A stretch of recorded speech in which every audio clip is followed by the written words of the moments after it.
Hello, welcome back to Aetheral Space 11.11, Ablos of the Azure. We are back. Welcome back. Last time, anyway. So, last time was the death of a toy Muzazi. He didn't even die in the chapter that was. I killed him. He's not dead. He's like, I win. Arc 11 is over. Oh, that he was going to be the antagonist. You didn't think it would be you, did you? So, the thing you shot in the back was just my jacket. So, chatted Anastasia Dark Dancer as they finally re-emerged into the sunlight. Why do you think Karen wants that guy dead? Jester Marble did not reply. He just continued to run, hands planted together in prayer, his gill eyes slowly breathing. The only sound he produced was the jingle of the prayer beads shaking around his neck. That and his quiet, raspy breathing. Anastasia drifted across air, coming to a halt as she frowned down at Jester. Not a talker, huh? Well, whatever. I've got the mines laid all down that tunnel, so if he manages to take those guys out, he'll blow himself up on the way out. I'm gonna go grab me some points. How about you? Jester Marble did not reply. I think you might be echoing me slightly. Oh, sorry. Not bad? It's okay. I think so. He just looked up at Anastasia as she hovered next to the tree line. Eventually, the girl seemed to get sick of waiting, frowned, and zoomed off towards the pyramid. Foolishness. A direct approach would not be advantageous in this situation. Anastasia's mobility would only make her a more prominent target. Jester Marble would be surprised if she wasn't just blasted out of the sky. The reason the toy Muzazi had to die was obvious. He had dispatched and disgraced Balte Kojiro, and Balte Kojiro was one of Paradise Karen's possessions. This was a matter of pride for the contender. All things burned before a matter of pride. Now that a toy Muzazi was dealt with, though, it was time to forget about him. Jester Marble cast the swordsman from his mind and considered his present situation. He had the same overall objective of Anastasia now, as Anastasia now. Oh, yeah. The acquisition of points. By what means could he accumulate them as quickly as possible? Rumble. Jester Marble glanced off to the side just in time to see a corruption of black bark and red leaf spread across the horizon, reaching towards the distant pyramid. Jester Marble knew it, if not from sight, then reputation. The Forest of Sin. Once it had been a natural wonder. An entire forest, capable of consciousness through the unique root structure that connected each individual tree, like neurons in the brain. Some had thought it could be the key to a greater understanding of consciousness. Some had thought it a miracle and sought to worship it. Not Paradise Karen, though. When she had dropped out of the sky and twisted the forest into her aether ability, she had seen it only as one thing. A power to be exploited. You might want to do a colon, and then rather... Oh, yeah. Good points. Lamentable, but it wasn't as if Jester Marble was any different. He, too, was an exploiter. One who took what he should not and twisted it into the knife of his hand. All things he touched became tools of murder. Jester Marble leaned forward and muttered a short prayer. Akabalata, Shorin Mauj, Terrasapolatepputin, Terrasapolatepputin, Maze, he said, never-born David. Jester Marble was not like most Skurrans. He had been created by a noblesse oblige, a heretical organization that had once sought to regain the lost prowess of the Gene nobility. They had failed, of course, and been put to the sword one and all. The only surviving remnants of their existence were Jester Marble and his brothers. Never-born David poured out of Jester Marble's aether, folds of fat and pus spilling onto the ground. He was massive, his distended body supported by 16 human arms, splayed out like the legs of a spider.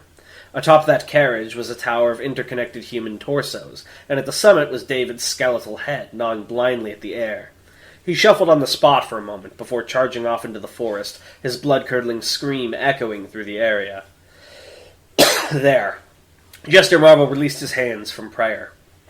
He'd left Neverborn Samantha in the tunnel, too, just in case the toy Muzazi had somehow survived. But if he was honest, he had no doubt that fool was dead already. How was this asshole not dead already?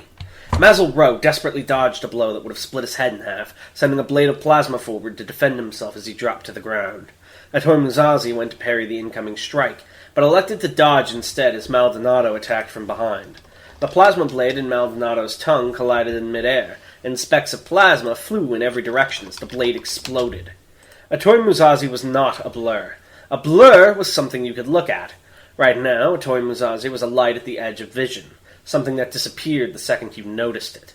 He was moving so fast that his movement wasn't even visible. It was fine. It was no big deal. No matter how fast he was, he still had to get close to attack. And if he got close, he put himself in range of Mazel's automatic retaliation. The moment Atoy Muzazi's attack made contact with Mazel's body, a lance of plasma would burst out of its canister and run him through. Still, Mazel would rather avoid getting hit in the first place. "Plasma Commander! Search and destroy!" The plasma along Mazel's bandolier bubbled, the disturbance pointing him in the direction of his target. Upwards, Mazel looked up just in time to see Muzazi zoom down, thrusters driving him forward like he was a human starship. Roaring in panic and anger, Mazel fired his rifle at the incoming enemy, but Muzazi was ready for that. Another thruster shifted his trajectory, sending him off to the side and out of the path of Mazel's plasma shot. That blade of light Atoy Muzazi wielded sliced through the air, moving unimpeded into Mazel's neck. Before one of those tongues wrapped itself round Mazel's waist, pulling him away at the very last moment. Muzazi's saber missed by mere inches, and he switched its position from his hand to his foot, kicking at Mazel with a secondary strike. Mazel twisted his body in the tongue's grip, and rather than slicing his arm off, the blade, the blade only carved itself through his shoulder scared pad. when I was writing it. I had to put myself in the real situation. Yeah, damn. Muzazi was actually trying to kill me as I was writing this. That's I'm sorry to hear that. The severed piece of armor clattered to the floor as Mazel was finally pulled to a safe distance. "Don't get careless!" slobbered Maldonado, his second tongue... Oh, wait, this was this guy. "Don't get careless!" slobbered Maldonado, his second tongue forming a fat pink mast of a shield next to them. With his third, he fired off his razor rain, a machine gun-like barrage of infused saliva, each droplet sharp enough to cut through diamonds. Mazel had worked with Maldonado before, and had never seen a person survive a direct hit. Atoy Muzazi seemed to realize that too. Rather than attempt to block or parry the hail of projectiles, he leapt up with his thrusters, seizing hold of a pipe on the ceiling to keep himself aloft as the spit bullet zoomed past below him. The corners of Maldonado's open mouth curled up into a gormless smile. Dodging had been wise, of course, but that didn't mean he'd made the right choice. The third tongue, having now released Mazel, was free to strike like a whip and lash into Muzazi's midsection, sending him flying off into the far wall. Mazel panted for breath as he lifted his rifle again, firing wildly towards where Muzazi had landed. His aether enhanced and focused the plasma he fired, turning the attack from a flurry of plasma bolts into what looked like a barrage of orange lasers, each one detonating and devastating the wall. A ragged scream of determination burst out of his throat as he continued to fire, his canisters blasting out as well. As one, they reduced the wall to slag, Muzazi's indistinct form disappearing in the blaze of red. The smoke slowly cleared, revealing naught but melted stone and metal, glowing gold with heat. Not even bones remained. Mazel let out a relieved breath. His hands shook even as they clutched the rifle. Atoy Muzazi had been a frightening opponent, but in the end their ambush preparations had given them the edge they'd needed. They'd done it! They'd done it! Now Karen would have no choice but to accept Mazel's demands, to face him in the duel that would avenge his family name. He turned to look to Maldonado, to ask what their next move would be, but he saw straight away that Maldonado would not answer him. He was lying dead on the floor, after all, his head slowly rolling away from his body. Oh, thought Mazelrow, and then, white light, he died. Muzazi landed on the floor, his breath heavy as he fell to one knee. It had happened again. He clenched his fist. The pain in his back, right at the base, was intense. That first attack had struck him there, when he hadn't been prepared for it. He'd had some aether defense, of course, but even so, there was no telling what kind of damage it had done, both to his body and his will. It had happened again. Every time he showed his back to someone, every time he presumed that he had an ally, he was punished for it. It had started on that tower in Kalis Breck, and had gone on and on and on since then. The only exception had been Marie, but Marie had been one of a kind. To the eyes of most, trust was nothing but a vulnerability, soft flesh for a knife to be driven into.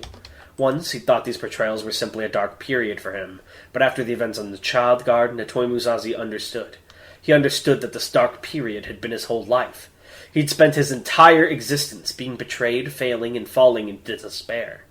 As Atoy Muzazi rose to his feet, resolve hardened in his heart. As he smelled the burning flesh and heard the sparking wires, the glare in his eyes sharpened. Is the punctuation supposed to stop at heart there? Yeah. As he turned, stalking through the entrance that had first led him to this ambush, he made a promise to himself. This was the last time. Never again would he expose his back to another person.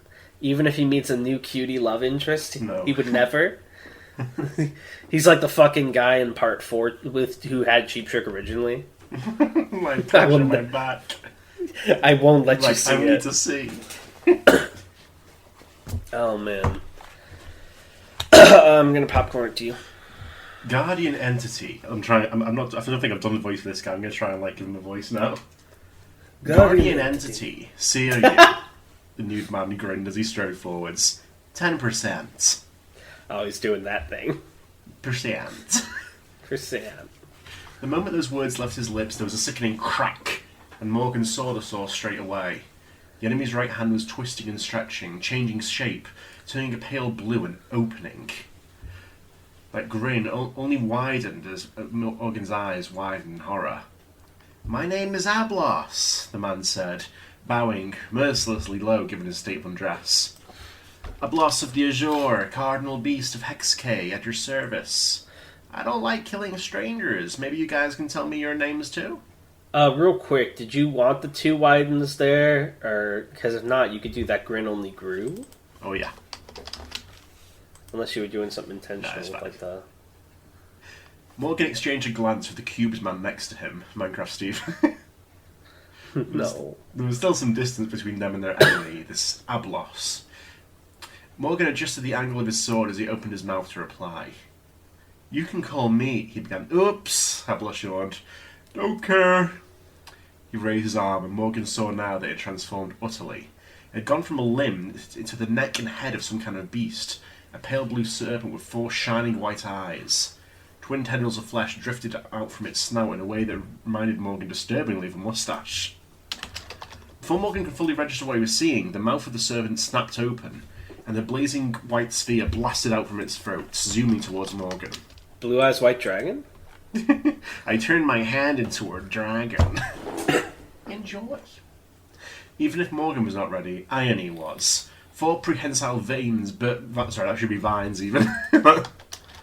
Vines burst out of Morgan's back, lashing upwards and latching onto the branches of a nearby tree. The moment before the spear would have struck them, Ionia pulled their body up and out of danger, the attack hitting the trunk of the tree instead. "Oh," Ablos waggled his eyebrows, looking up at him. "Seems you got a weird body too, buddy." Crack. Crunch. Morgan spurred a glance at the spot the attack had hit. The midsection of the tree trunk had been transmuted into a transparent and rocky substance, a kind of glass maybe? As Morgan looked at the damage, cracks began to spread further throughout the area, the clear material visibly breaking down under the weight of the tree above. This ability turned whatever it hit into a fragile crystal then, causing it to quickly collapse. It done so instantly against the tree, but Morgan wanted to believe that Aether would provide some level of defence against it. Still, he didn't want to risk taking a direct hit. "Do not stay still over long," Ionia instructed. "This is not a predator that releases its prey." Ablos raised his snake arm, firing another volley of shots up at Morgan. Morgan leapt through the branches of the tree as it finally collapsed under its own weight, flipping and weaving through the barrage of white spheres as he closed the distance. That's right. He raised his saber up, ready to bring it down right through this bastard's head, but Ablos was ready. Hold on, if this was like a mid-2000s cartoon, instead of "but Ablos was ready," you would write a quote from him and he would say, "So am I." Some shit like that. Or "neither am I," or whatever.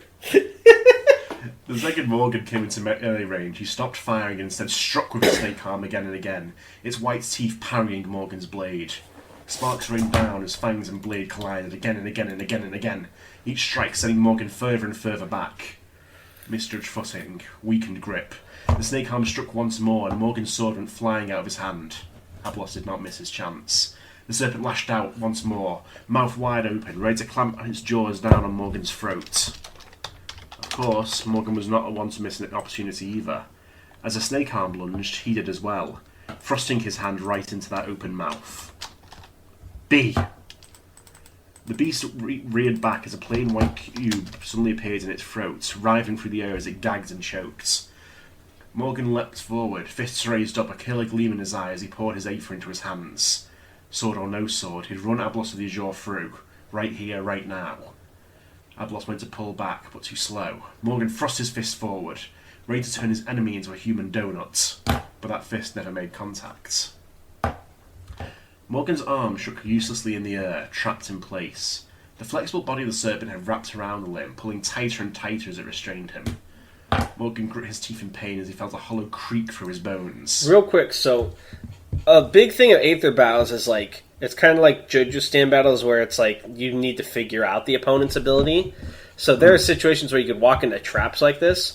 One thing that would be neat, I think, is if like people were like, when you're first learning Aether, you need like a generalized escape technique in case you overreach your limits and get fucked over by something, like a get out of jail card.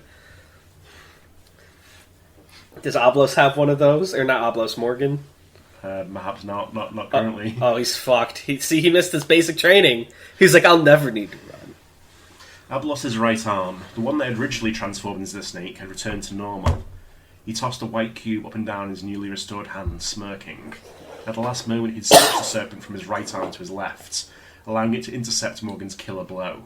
Apparently, that was something he could do. Ablos of the Azure offered no final words, no gloating or declaration of victory. He simply held out two fingers and stamped them towards Morgan's throat, ready to puncture his jugular then and there.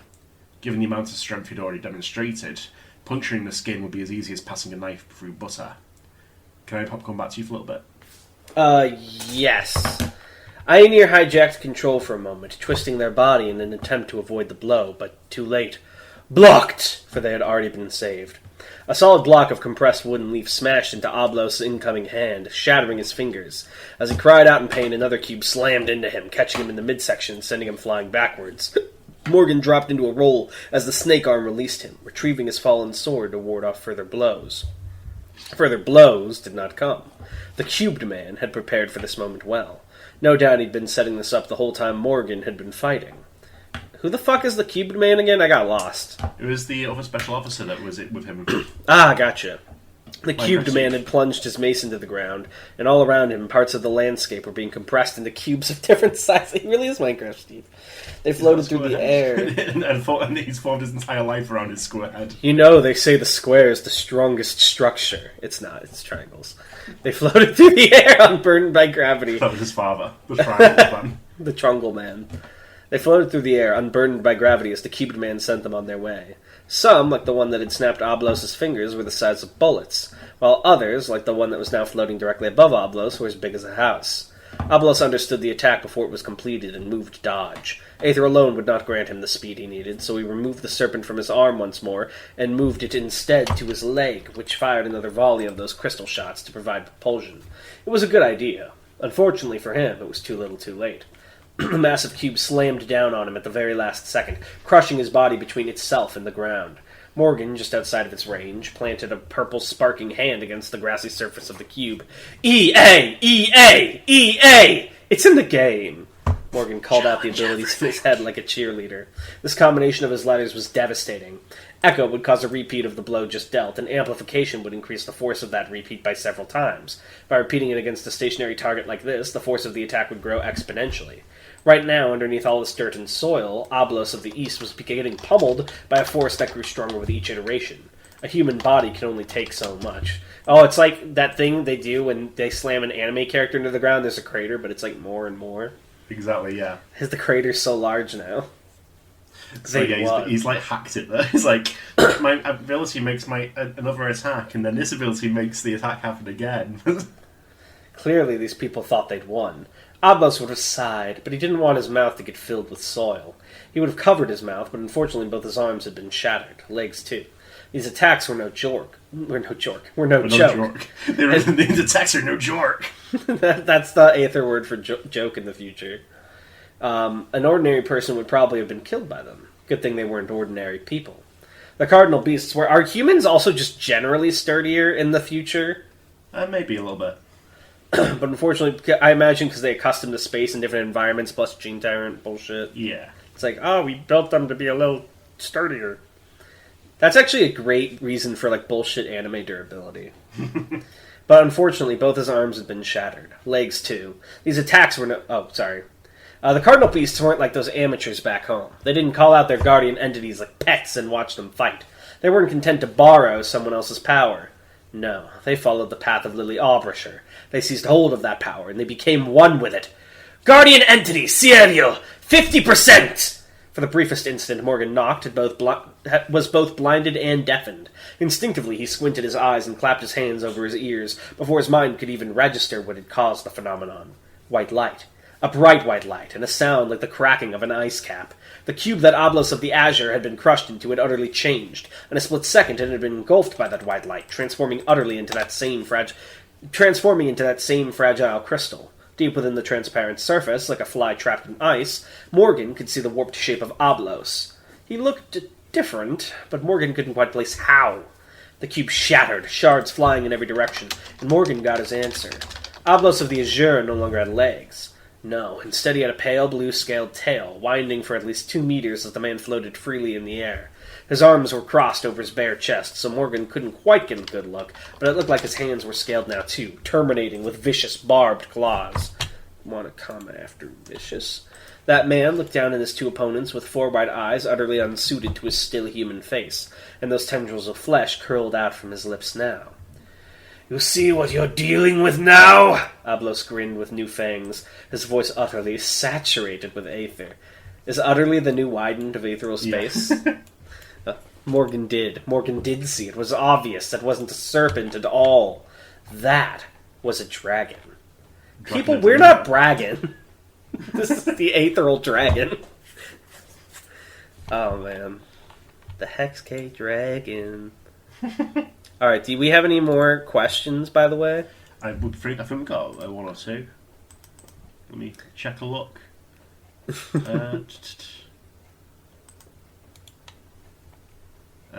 Hold on. It's difficult to fucking open the thing. There we go. What was the Supreme like as a child? Unfortunately, I cannot tell you this right now. Shaking my head. What are some... JTKC says, what are some cool past members of the Seven Blades, and did all of them have to be swordsmen? No, there's no... Well, the Seven Blades in its current form is, like I said, a... You said they've made organizations like this many times. Yeah. So what was the last one? The Seven Blades.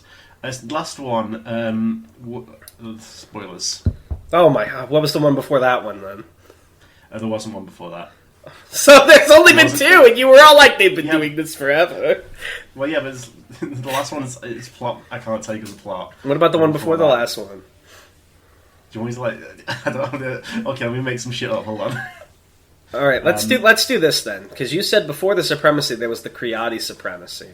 And they, I assume, had some similar sort of structure. Supremacy is the Supremacy, basically. The name changed over time to just the Supremacy. Yeah. What was the first ever iteration of these, like, air protective group?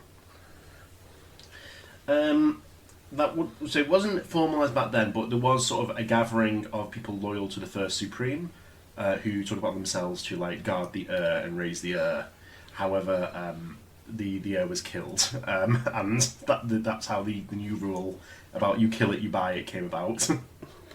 Real quick, what was the name of those things that were like the precursor to Contenders? The Supreme Guard? No, I'm thinking of the wrong one. What were the ones that were like the Giga Soldiers from the past called? The ones that had killed Gene Tyrants? I know what you mean. The predecessors to the Special Officers. Yeah, what were they called? Of course I remember their names. It was like some sort of Space Berserker thing. Space Berserker? I don't know, that was the feeling I got from the name. I will have that information for you in just a moment. It was a cool name. I don't remember what it was, though. It was a very fantasy name, so I can't remember off the top of my head. I'm going back to get it here. This is embarrassing. It's okay.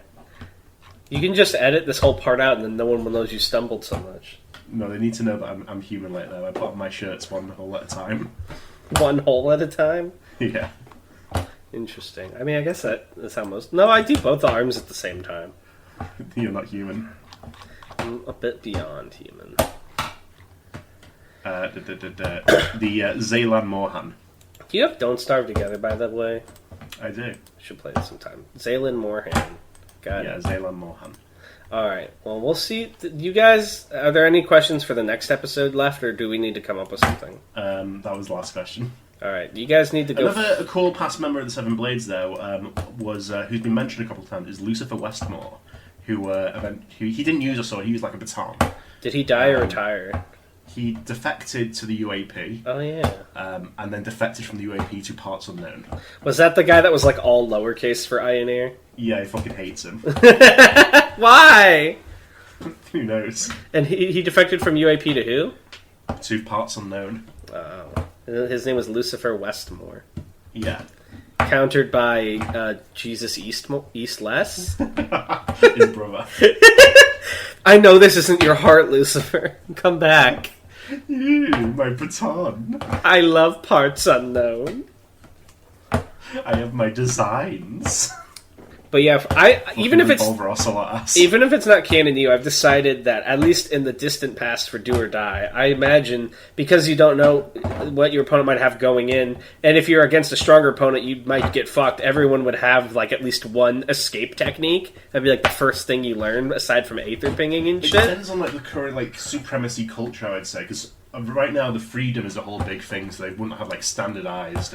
Well, here's my logic, right? So, let's say we go back to the Thousand Revolutions, back when the supremacy was much smaller and they were still teaming up with everyone else. Yeah, I think it would have been like, hey, we know Gene Tyrants are really strong, and Aether users, it's still new, so we'd rather them not die. So we should all agree that escape techniques back then, you should learn them so that if a Gene Tyrant's too much, you get out because we could still use you. We could train you more. We could send you against someone else. Don't let yourself get killed.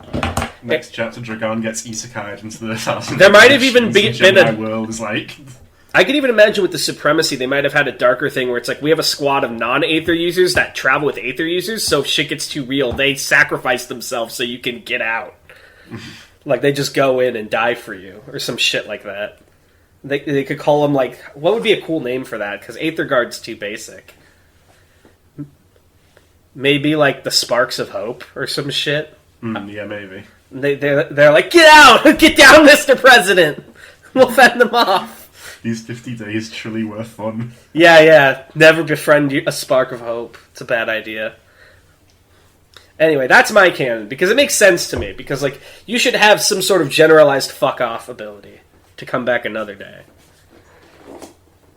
I would say, though, you may not need one if you have, like, a specialized defense ability, because that kind of covers the same thing. But you need some way to deal with, like, oh, I didn't think my opponent would have to turn my dick into a chainsaw move. Because they really can be whatever. You miscalculated. You should have anticipated this. Calling for my kickback. Weren't you wondering why I'm not wearing any pants? I